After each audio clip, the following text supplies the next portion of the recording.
आज से कुछ साल पहले हम लोग एक कॉम्पिटिशन में गए थे जिसमें कि हमारी टीम में 4 लड़के और एक दीदी जो कि हमारी टीम लीडर थी। हमारे साथ-साथ हमारे एक सर थे जो चलने वाले थे मतलब कंपनी देने के लिए, ठीक है? तो जाने से पहले हमारी जो दीदी थी उनके किसी दोस्त का फ़ोन आया और उन लोगों ने बताया कि उनकी टीम के एंड मोमेंट पे ट्रैवल अरेंजमेंट्स नहीं हो पाए, तो क्या वो हम लोगों को जॉइन कर सकते हैं? हमने कहा कोई दिक्कत की बात ही नहीं। तो हम भाई अपनी वो छोटी वाली बस में पीछे जाके बैठे हुए थे। इतने में वो दूसरी वाली टीम आई। पाँचों की पाँचों लड़कियाँ। मैंने से देखा out of my league, out of my league, out of my league, बची हुई दो कुछ ज़्यादा ही आउट ऑफ माई लीग। मैंने कान में ईयरफोन्स लगाए, टोपी नीचे करी, खुद को रिजेक्ट किया और सुकून से बैठ गया। अब जो मेरे साथ में दोस्त थे भाई वो लोग कोएड स्कूल के पढ़े हुए थे, तो उन लोगों ने धीरे धीरे से बातचीत करना शुरू करी। कुछ समय बाद हमारे जो सर थे उन्होंने भी रास्ते में हमें ज्वाइन किया और वो अपने साथ अपना एक छोटा सा बच्चा लेकर आए जो उस समय KG2 में था। इस बच्चे के दोनों काल जैसे पके हुए चीकू, मतलब पॉन्ड्स के गोगली कोगली कुछ के एडवर्टाइजमेंट का ब्रांड एम्बेसडर था ये बच्चा। वो आया, सारा अटेंशन ले गया। उसके बाद लड़कियों ने ह्यूमन कन्वर्सेशन बंद कर दी और बस एक आवाज आ रही थी, ओ। हम लड़के मतलब ऐसे बैठे हुए हैं, ये तो गलत हो रहा है करके। कुछ समय बाद, आई थिंक आधे घंटे बाद, एक लड़की ने तरस खाकर वहां पर बैठे एक लड़का जिसके बगल में गिटार रखा था उससे पूछा कि डू यू प्ले। उससे 2 सेकंड तो खुशी बर्दाश्त नहीं हुई। तीसरे सेकंड उसने बोला या actually I play guitar you know sometimes when I am feeling. इतने में बच्चे ने इंटरप्ट करके बोला ये तो मैं भी बजा सकता हूँ। अब लड़कियां और हम लड़कों ने भी फॉलो अप किया कि क्या। इतने में कुछ समय बाद वो एक दूसरी लड़की ने वहां बैठे एक लड़के से वो सवाल पूछ लिया जो भैया हम लोग इंटरव्यू में दे के आ सकते हैं, लेकिन अगर कोई लड़की पूछे तो हमें इसका जवाब नहीं पता।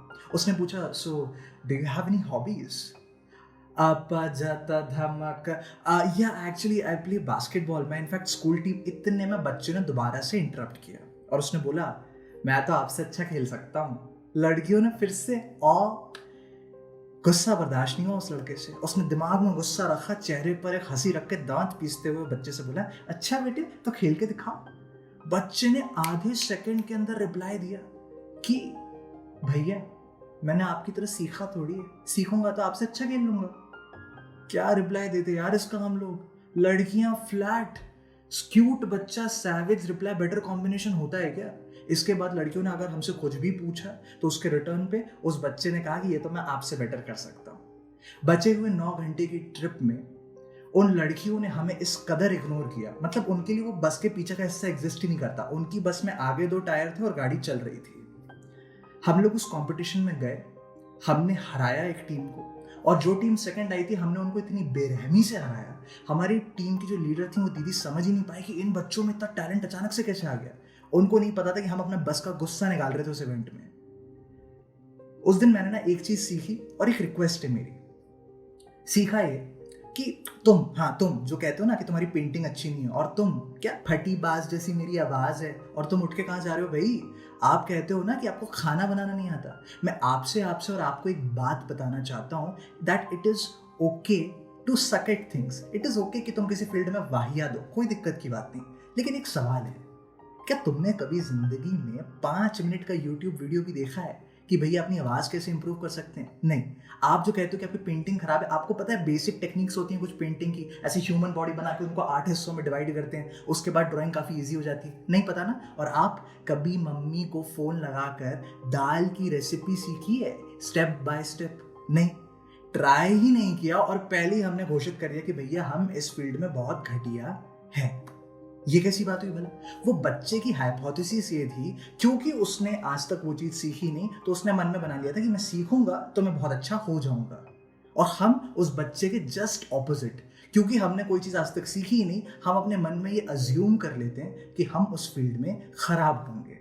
यार ये तो गलत बात है ना। मतलब ट्राई करो और फिर बोलो कि भैया मैं इस फील्ड में बहुत खराब हूँ, कोई दिक्कत की बात नहीं। लेकिन बिना ट्राई किए कैसे बोला यार। और चलो छोड़ो, वो जाने दो।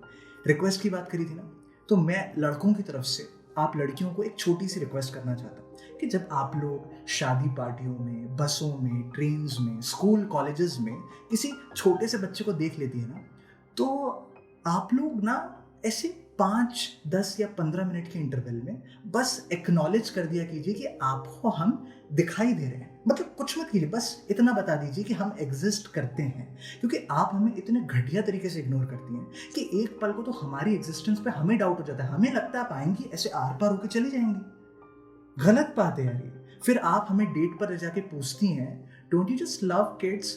No we don't. उसका रीजन 1/3 यही है कि ये बच्चे वो सुपर विलन होते हैं जो हमारा पत्ता फ्री में काट देते हैं और स्टिल एवरीबडी लव्स देम। उनकी क्यूटनेस हमारी ट्रेजेडी ओवरशैडो कर देती है और ये बात गलत है। ठीक है, माना हम भी कभी बच्चे थे, हमने भी बहुत लोगों के पत्ते काटे हैं, लेकिन अब हमारे साथ हो रहा है, हमें अच्छा नहीं लग रहा। दिस इज रॉन्ग एंड इसका कुछ करो, ठीक है? हाँ। तो कुछ ऐसी थी मेरी अपनी ये फिलॉसफी। अगर ऐसे बर्दाश्त के काबिल लगी हो और लगे कि दोस्त भी बर्दाश्त कर लेगा, तो क्या करना है आप लोगों को पता है, ठीक है?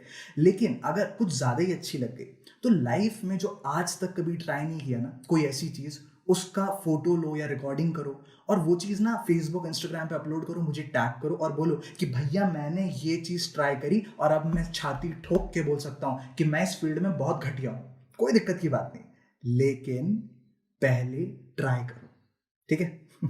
And as always till the next episode,